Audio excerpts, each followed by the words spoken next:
Ang kwentong ito ay hango sa totoong buhay. Karanasan ito ni Armani. Taong 1964. Kaduhaan, Negros Occidental.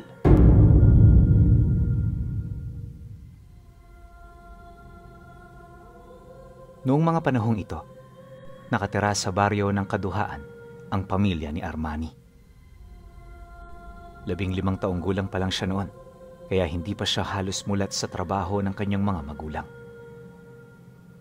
Basta tuwing hapon, gumagala sila sa sakahan ng kapatid niya habang nakasakay sa kalabaw nila.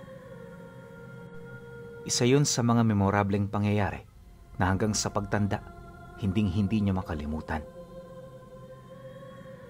Nga pala, konting description lang sa lugar nila. Dito kasi iikot ang kwento. Kung hindi ninyo na itatanong, nakatira sila noon sa paanan ng bundok.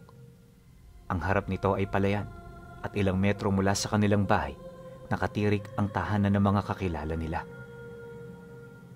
Bale, nasa humigit 18 pamilya ang naninirahan sa malapit, kaya kahit malayo sila sa baryo, masaya sila sa lugar na yon.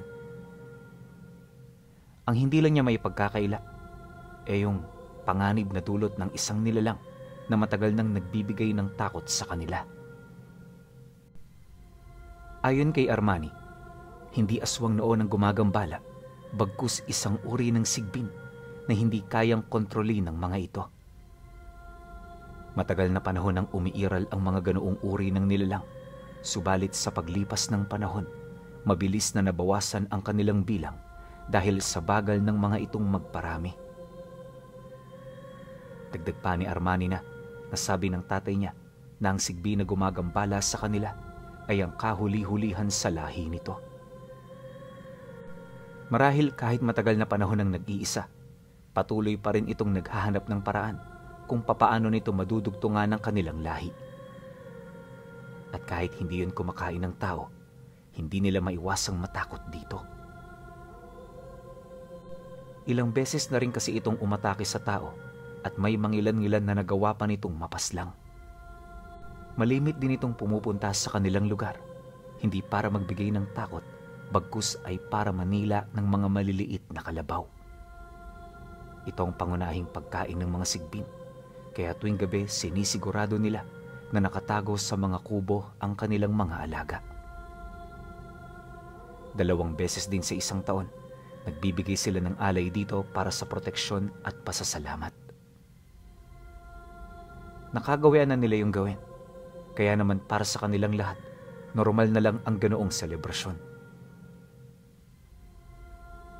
Magmula rin noong bata pa itong si Armani, maraming beses na niyang naitanong ang tungkol sa nilalang na yon. Ngunit sa kasamaang palad, piling mga tao pa lang ang nakakita ng anyo at wangis nito. Basta ayon sa mga kakilala nila, kakulay ng uling ang nilalang. Parang sa mga insekto ang katawan nito, tapos yung mukha nito merong 2 malalaking panipit at wangis na kahawig ng sa tao. May matatalas din itong mga kuko na sa sandaling bumaon sa katawan mo, tatagos ito sa kabila. At kapag naglalakad yun sa gabi, lumilikha yun ng huni na animoy kahalintulad ng sitsit ng ahas. Hindi rin ito kayang maramdaman ng mga aso, kaya walang umaatungal kapag napapadaan ito. At ang tanging maririnig mo rito ay ang ungol ng kalabaw pagkatapos niya yung sagpangin at lapain. Halos makailang beses na rin niya yung naranasan at narinig, kaya alam niya na totoong umiiral ang nilalang. Ang hindi niya lang inaakala na sa ganoong edad pala, magagawa niya na yung makita. Hapon ng Biyernes, habang gumagala sila ng kanyang kapatid, may nakita silang puting kalabaw na nasa kabilang ibayo ng palayan. Mahaba ang sungay nito at meron yung buntot na may mahabang balahibo. Aminado rin si Armani na yon ang unang beses na makakita siya ng ganoong uri ng hayop. Kaya nang akmang aalis na ito, hindi siya nagdalawang isip na ito ay sundan. Nang mapansin naman yon ng kanyang kapatid, bigla naman yung nagwika sa kanya ng, Kuya, hindi pa ba tayo babalik? Magagabi na. Baka kung anong mangyari sa atin dito. Nang marinig naman niya ang sinabi nito, inabisuhan lang niya yung kumapit. Dagdag pa niya na, mas maganda na wag na muna itong magsalita kung gusto nitong mapadali sila. Kaya naman nang marinig yon ng kapatid niya, hindi na rin ito umimik. At sa halip na magreklamo, sinunod nito ang lahat ng gusto niyang mangyari. Makalipas pa ang ilang minutong pagpapatakbo ng kalabaw, narating na nga nila ang kabilang parte ng sakahan. Ngunit sa kasamaang palad, hindi na nila nakita ang hayop na kanilang sinusundan. Dahil dito, inakala niya na sa mga sandaling yon, pinaglalaroan na siya ng kanyang imahinasyon. Ngunit nang mabanggit niya ang tungkol dito sa kanyang kapatid, inamin nito na nakita rin nito ang puting kalabaw. Kaya naman nang marinig niya ang sinabi nito, hindi siya nagdalawang isip na tuntunin ang daang nakita nila. At ilang metro ang layo mula sa bukana, may nakita siyang isang matandang lalaking paugod-ugod na naglalakad, nakasuot ng salakot, at merong hawak na tungkod na nagpapanatili ng kanyang balanse. Sa estado nito, mukhang ubod na yon ng tanda. Kaya naman napagtanto niya na mas mainam na wag na yung daanan ni kausapin pa.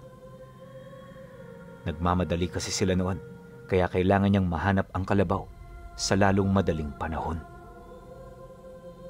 Ang kaso lang, paglagpas nila rito, bigla siyang napahinto nang may makita siyang malalaking tipak ng bulawan na nakasilid sa saklay-saklay nitong bayong. Sa laki ng mga bulawan, walang duda na napakabigat nun, kaya naisip niya na, baka yun ang nagpapayoko sa matanda. Dala ng kuryosidad, binalikan niya ito para kausapin. Magandang hapon ho, Manong. Magtatanong lang, ano ho yung laman ng bayong ninyo? Bakit ho kumikinang na parang ginto? Nang marinig naman ng matanda ang kanyang sinabi, agad naman yung huminto at napatingin sa kanila. Pagpang-abot ng kanilang paningin, bigla naman yung tumawa habang sumasagot ng,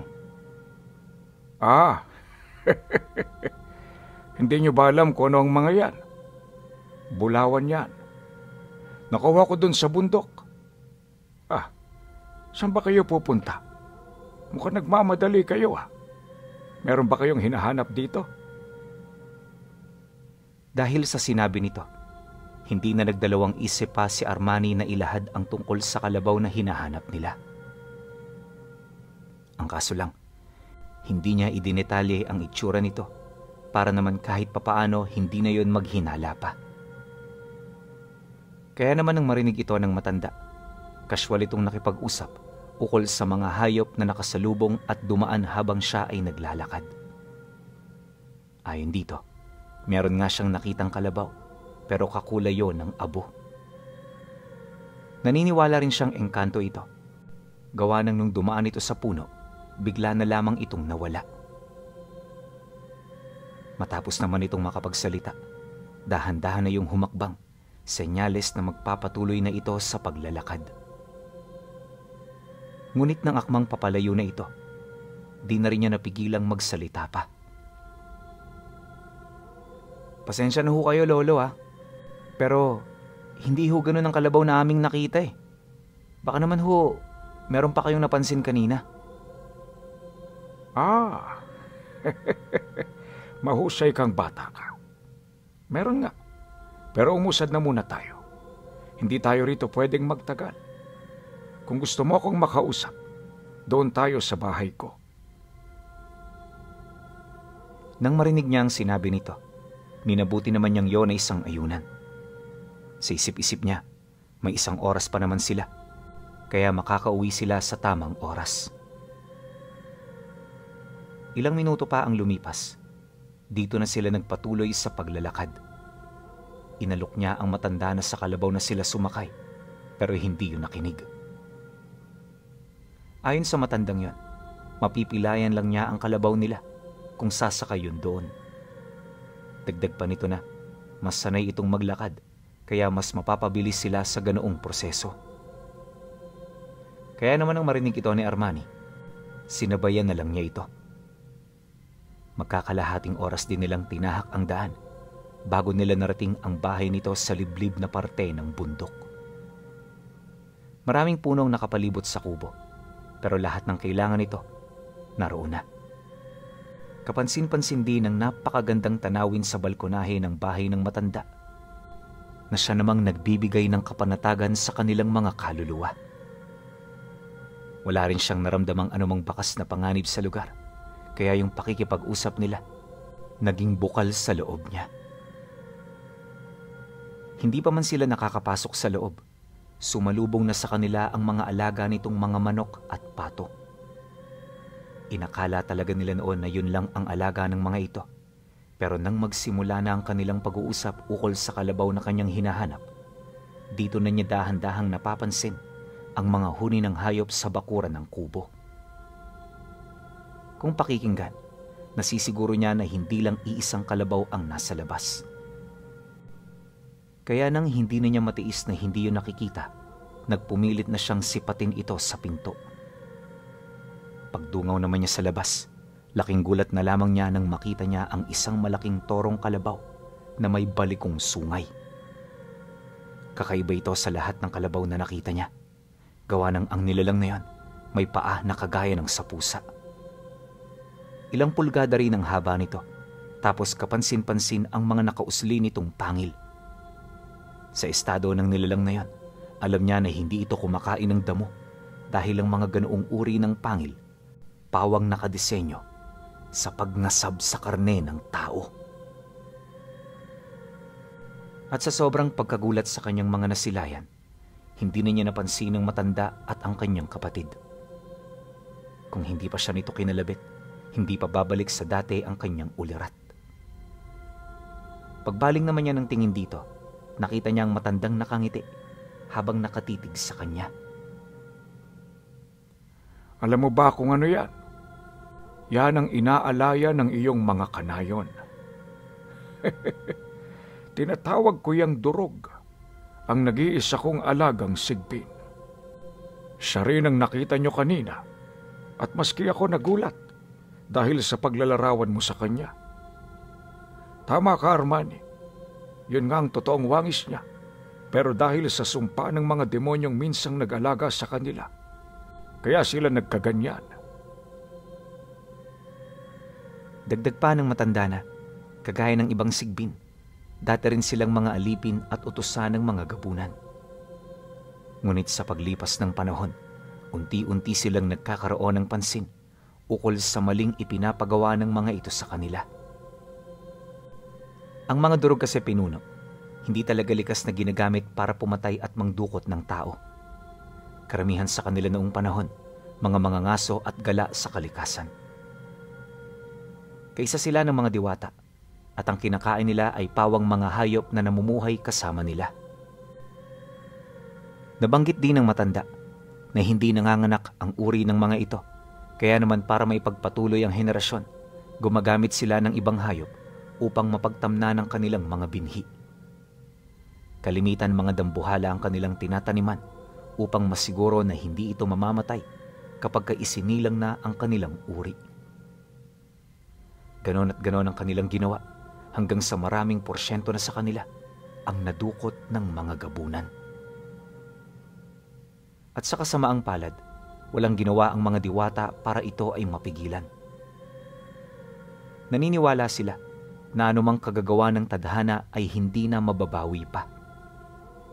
At kahit gaano man ito kasama, wala silang karapatan na ito ay pigilan. Bagay na naging daan upang mapahamak ang mga durog. Ito na rin ang naging sanhi kung bakit naubos ang kanilang lahi. At sa pangkasalukuyan, patuloy na gumagawa ng paraan ng matanda upang maibalik ang sapat nitong bilang. Iyon ang rason kung bakit napakahalaga ng mga kalabaw na ibinibigay nila bilang alay. Matapos naman yung mailahad ng matanda, inabisuhan siya nito na sumunod dito. Hindi ako nagsasalita ng walang batayan. Sumunod ka sa akin, iho, at ipapakita ko sa iyo ang aking ibig sabihin. Nang marinig niya ang sinabi nito, tahimik lang naman siyang sumunod. Hindi na siya nagsalita pa, gawa ng alam niya na alam ng matanda ang mga sinasabi niya. Makalipas ang ilang minutong paglalakad, nang marating nila ang likurang bahagi ng bahay, dito nila nasilayan ang 10 kalabaw na kasalukuyang nag-aalaga sa mga durog nitong supling. Butot balat man ang katawan, hindi na ito iniinda ng mga hayop na animoy ang paningin nila sa mga inaalagaan nila ay kanilang mga totoong supling. Nang mapansin naman ito ni Armani, dito niya naunawaan kung gaano kalunos-lunos ang sakripisyo ng mga hayop para makapagsilang ng panibagong henerasyon ng mga durog. Nalaman din niya na lahat ng mga alay na ibinibigay nila ay pinagpapagurang palakihin ng matanda. Ito ang kanyang nagiging sakripisyo upang masiguro na magiging masaya ang durog sa kanyang tabi. Matapos naman niyang masilayan ng lahat ng iyon, bumalik na sila sa kubo. Habang naghahapunan, ibinahagi sa kanya ng matanda ang rason kung bakit nito inilahad ang mga bagay-bagay sa kanya. Marahil nagtataka ka kung bakit ko ito sinasabi sa iyo. Simple lang ang rason, Armani. At ito'y walang iba kundi kinalulugdan ka ng mga nilalang na ito. Ano man ang dahilan nila, hindi ko na yun alam. Kaya naman ngayong alam mo na ang tungkol sa kanila, nakikiusap ako sa iyo. Ingatan mo ang mga sikretong ito. At magmula sa araw na ito, mag-iingat ka, sapagkat maraming mga gabunang magtatangka na ikay hulihin para maibalik ang kanilang mga alaga. Pagkasambit nito ng mga salita, hindi na rin yun nagdalawang isip na samahan sila pabalik ng nayon. Hindi sila iniwan ng matanda at ng nilalang hanggat hindi naaabot ng kanilang paningin ang sarili nilang tahanan. At nang masipat na nila ito, dito pa lamang yun naglaho na parang bula. Pagka-uwi nilang dalawa, palo at mura ang sumalubong sa kanila. Si Armani noon, halos mabugbog na, pero kahit isang detalye ukol sa pinuntahan nila, wala siyang sinabi. Bagay na mas lalo pang ikinagalit ng kanyang ama. Pero sa kabila ng mga pambubugbog, hindi niya yun gaanong ininda. Alam niya kasi na mas mahalaga ang mga impormasyong hawak niya, higit sa sarili niyang buhay. Dumaan ang mga araw, di na muna sila pinahintulutang gumamit ng kalabaw. Pinagbawalan din silang dalawang gumala at bilang karagdagang parusa, pinatulong sila nito sa lahat ng gawaing bahay. Wala naman yung problema para sa kanilang magkakapatid. Gawa ng sa isip-isip nila, mas pabor yun sa kanila kahit papaano. Naging bukal din sa kanilang loob ang pagtanggap ng parusa dahil aminado naman sila na nagkamali sila.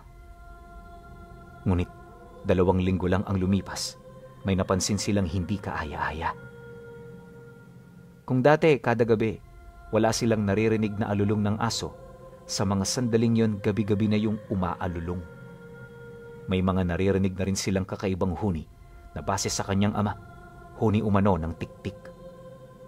Pero dahil sa napakalakas ng mga ito, kaya hindi nila yon gaanong pinagtuunan ng pansin. Sabi-sabi kasi ng mga matatanda na kapag malakas ang huni, malayo ang mga nilalang na nagpaparamdam. Ngunit kapag pabulong ito at halos hindi mo gaanong marinig, napakalapit lang nito sa inyo. Dagdag pa nito na wala silang dapat na ipagkabahala sa kadahilanang may albularyo sa nayon nila. Marami itong pangontra laban sa mga aswang, kaya hindi magkakaroon ng tsansa ang mga nilalang na mapasok ang kanilang lugar. Ngunit lingid sa kanilang kaalaman, hindi mga ordinaryong aswang ang umaaligid gabi-gabi. Isang umaga nagulat na lamang sila nang masagap nila ang balita ukol sa pagpapakamatay umano ng albularyo sa lugar nila. Nadatnan yung nakabigti sa loob ng bahay, nangingitim na ang ulo at halos ilang oras nang walang buhay. Nakalabas na rin ang dila nito, habang mahigpit na nakahawak sa krus ng rosaryong nakatali sa kamay nito.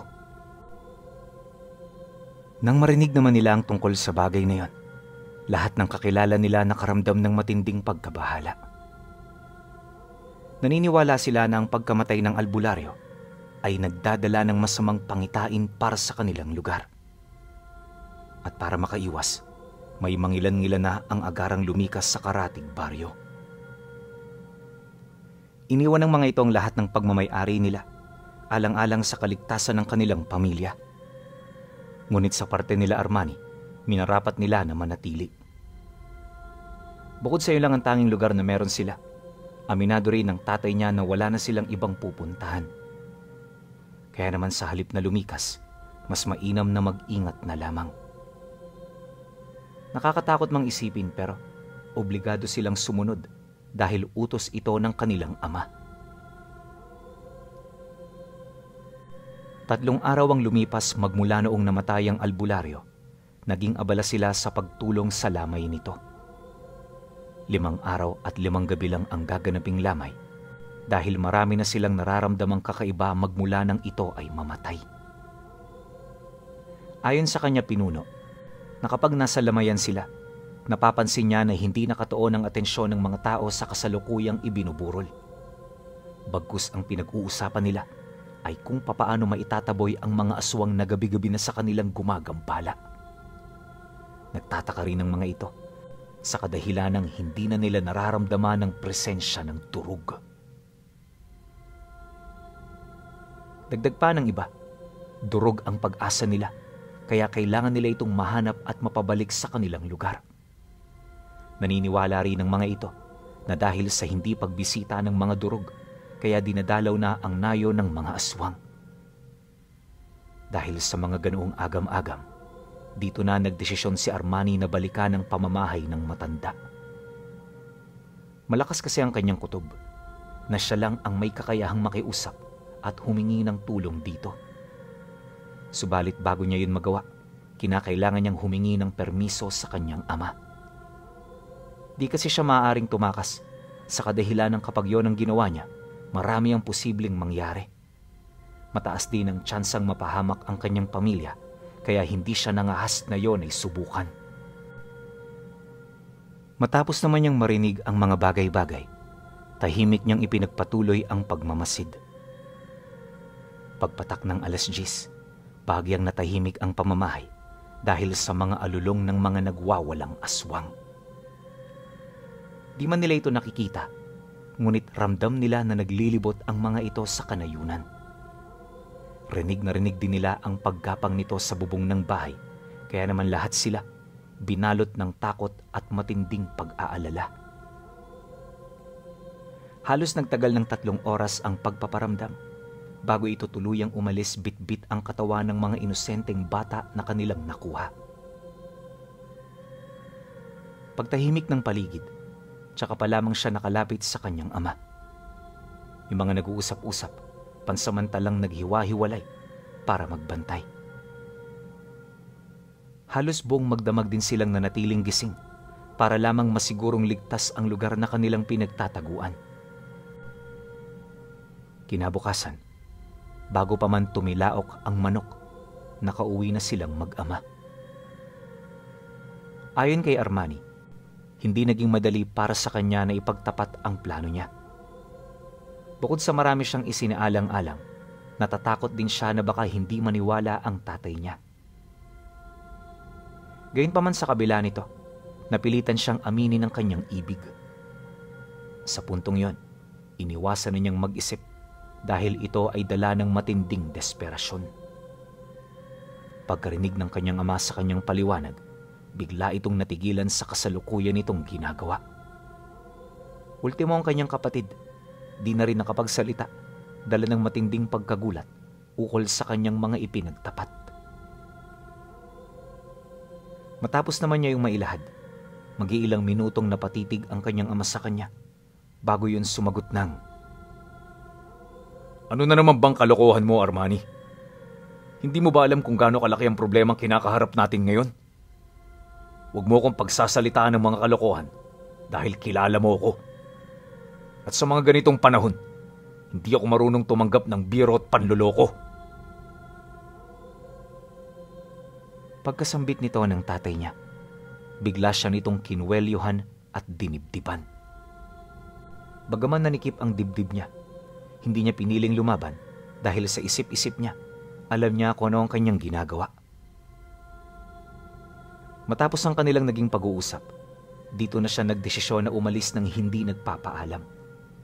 Ang importante, nailahad na niya sa kanyang ama ang nais niya, kaya nasisiguro niya na alam na nito kung ano ang kanyang gagawin. Makalipas ang ilang oras, matyaga siyang naghihintay ng pagkakataon. Pagtungtong ng 12:00, nang dinalaw na ito ng antok, dali-dali siyang pumuslit, hanggang sa makuha na niya ang alaga nila. Matapos nun, mabilis niyang tinahak ang daan patungo sa kinaroroonan ng matanda. Pagdating naman niya dito, nadatna niya itong nag-aayos ng halaman malapit sa kubo habang masayang sumisipol. Sa estado nito mukhang wala yung iniisip, maliban sa masayang buhay nito. Nang mapansin naman ng matanda ang kanyang presensya, agad yung napatingin sa kanya, kasabay ng dahan-dahan itong paghinto sa kasalukuyan nitong ginagawa. Bago pa man siya makapagsalita, nagkusa na yung humingi ng tawad buhat sa mga nangyari sa kanilang lugar. Ipinaliwanag din ito ang rason kung bakit hindi pa nito maaaring papuntahin ng durog. Noong una di talaga maunawaan ni Armani ang sinasabi ng matanda, pero nang makita na niya ang nilalang na yon, dito niya napagtagpi-tagpi ang lahat ng sinasabi nito. Tuwing 10 taon ng kanilang kaarawan, nagpapalit ng balat ang mga durog na parang ahas. Nangyayari ito sa loob ng 1 buwan. At kapag nasa ganito silang proseso, wala silang ibang gagawin kundi ang magpahinga at mag-ipon ng lakas. Pasensya ka na iyo, ha? Sapagkat hindi pa kami makakatulong sa ngayon. Dagdag pa nito na, 2 araw pa ang kinakailangan nilang hintayin para kumilos ang durog. Kaya naman nang marinig ito ni Armani, hindi siya nagdalawang isip na manatili sa loob ng tahanan nito. Napagtanto niya na mas ligtas sa pamamahay ng matanda, kaya habang naghihintay, doon na muna siya manunuluyan. Nang marinig naman ng matanda ang kanyang sinabi, di naman yun tumutol. Bukod sa malawak ang loob ng kanyang bahay, may mga bakanteng kwarto rin doon na pwede niyang matuluyan pansamantala. Matapos ang naging kasunduan, dito niya inalam ang buhay nito sa lugar na yon. Sa loob ng 2 araw, nakita niya kung papaano mamuhay ang matanda at magsaya kahit walang katuwang sa buhay. Kontento ito sa kung anong meron nito at lahat ng ginagawa nito makikita mo ang pagpapahalaga. Dahil sa ganoong ugali ng matanda, napakadali ng 2 araw na paghihintay. Kalaunan, nagulat na lamang siya nang sumapit na ang gabi ng kanilang pag-alis. Sa pagbalot ng kadiliman sa paligid, dito na nila narinig ang huni ng durog. Pagsilay nila sa likod, laking gulat na lamang niya nang masipat niyang 3 nilalang pala ang sasama sa kanila. Di man yun kapanipaniwala, pero kung isipin, mas paborito.